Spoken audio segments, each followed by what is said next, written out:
Eelmisel nädalal näitasime teile, mismoodi käituda jõgedel veematkal, kuidas end turvaliseks seikluseks ette valmistada ning mismoodi end ohu korral päästa on võimalik. Professionaalsete matkakorraldajatega mängisime läbi erinevad situatsioonid, kuid kahjuks tuleb nentida, et kõik inimesed ei vaatagi raportit. Või siis ei vaevu meie pillatud tarkused eri üles noppima. Eelmine nädal tõi Päästeametile rohkesti tööd, ümber läinud paate ja vees ulpivaid inimesi tuli käia päästmas nii mitmelgi korral. Traagiliseks kujunes laupäev, kui päästjad tõid Jägala jõest välja vette langenud puu alla okstesse takerdunud ja uppunud mehe. Sellepärast näitame veel kord, kuidas kiires voolus vees lebavast puust üle saada nii, et see saatuslikuks ei osutu. Ja seejärel vaatame, kuidas käib töö jõgedel juba siis, kui on välja kutsutud elukutselised päästjad.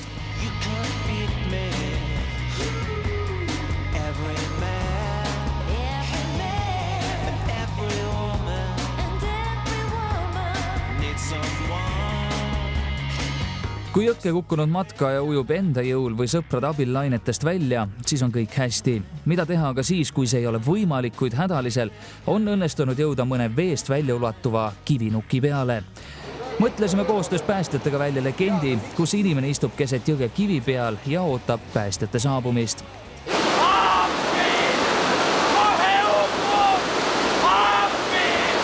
Päästjad tulevadki, kuid kuna jõgi on mässuline, tuleb esmalt välja mõelda päästeplaan.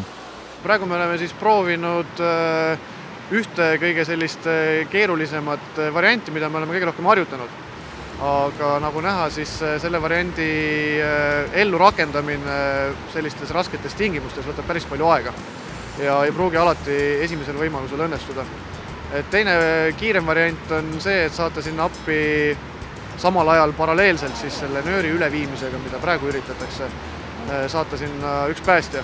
Ja kui see päästja peaks siis väsima töö käigus, siis vahetatakse välja, saadetakse järgmine päästja.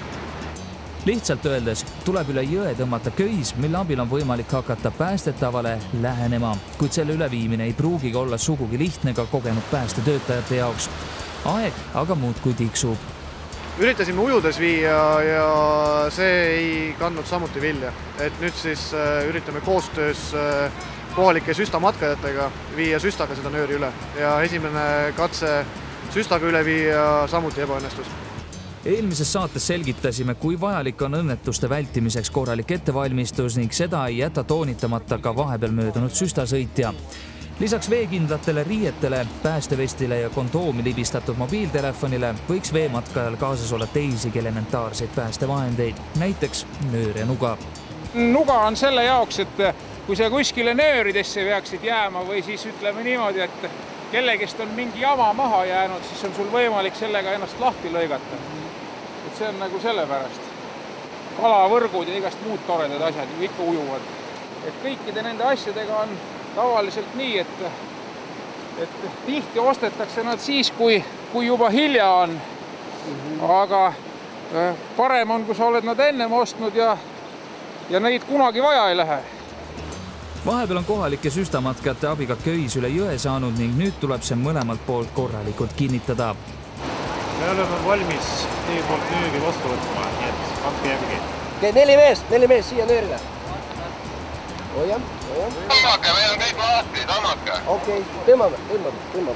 Köie üleviimine aitab seda, et kui köis on üle viidud, siis ta tõmmatakse kummalgil pool kallast kasvavate puude või siis muude selliste looduslike stabiilsete asjade külge või asjade vahel siis pingesse ja selle külge kinnitatakse järgmine nöör ja selle nööri külge siis juba ujuvvahend, milleks on siis täna meil kaasas olev kummipaat.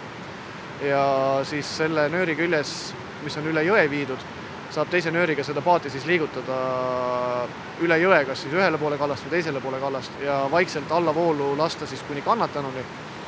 Ja kuna paat on siis nööriga fikseeritud, siis saab rahulikult selle kannatanu sinna paati tõsta ja toimetada siis ühele või teisele poole kallast.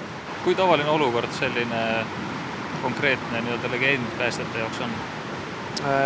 Eesti tingimustes küllaltki harukordne.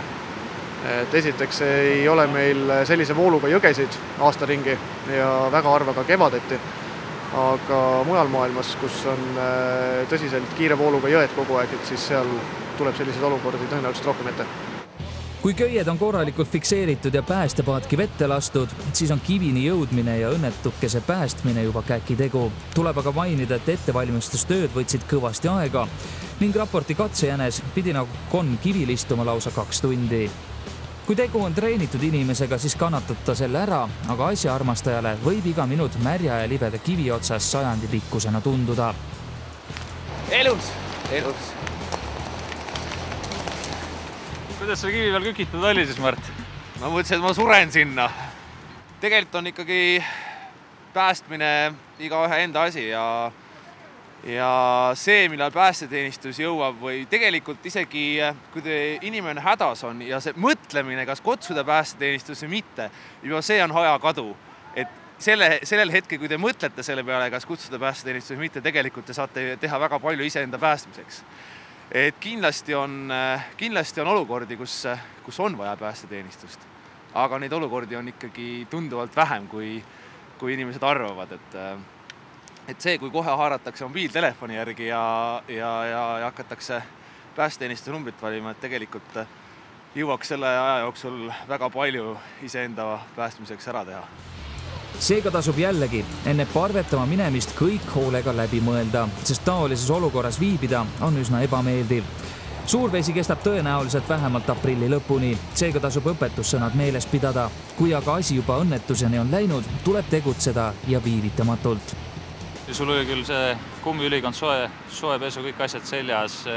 Kui kaua sa näitaks teksapükstega märgad riideteks seal vastu pidanud oleksid? Noh, sõltub sellest, palju õhutemperatuur on, aga ma usun, et veerand tunniga oleks juba selline mõtlemisvõime alla käinud kõvasti. Polegi rohkem lõpetuseks midagi soovitada. Nägite isegi head televaatajad, milliseid jõupingutusi nõuab tavaline kivilt päästmine, kui palju see aega võtab ning milliseid emotsioone isegi kogenud matkakorraldajas tekitab. Mõelge hoolega enne, kui uljalt veele lähete ja pärast avastate, et olete üsna külm, märg ning vesi tungib vägisi kopsudesse. Abi tuleb, kui keegi selle kutsub, aga pahatihti ei pruugi kõigeks piisavalt aega jaguda. Paanikasse ei tohiks nüüd kindlasti sattuda, et paanika on kõige suurem kannatanu või hätta sattunud inimese vaenlane. Kindlasti peaks jääma rahulikuks, peaks proovima, kui vähegi võimalik seal ennast turvaliselt sisse seada. Kindlasti peaks proovima ennast teha nähtavaks, kuuldavaks, et saaks siis abi minna juba temani. Kui tal nüüd sõpru või kedagi kaasas ei olnud, siis hüüda appi. Kui on kaasas telefon ja see on turvaliselt tehtud veekindlaks, siis helistada ja anda täpselt teada, kus kohast on ja milline on tema hetkesituatsioon, kas ta vajab ka arstiabi. Kõigepealt valmistage hästi ette, kui te vee peale lähete ja kui te hädas olete, siis kõigepealt mõelge, kuidas te ise ennast päästa saate. Kui te ise olete turvaliselt, vaadake, kuidas teistega lood on. Ole kõvasti kinni!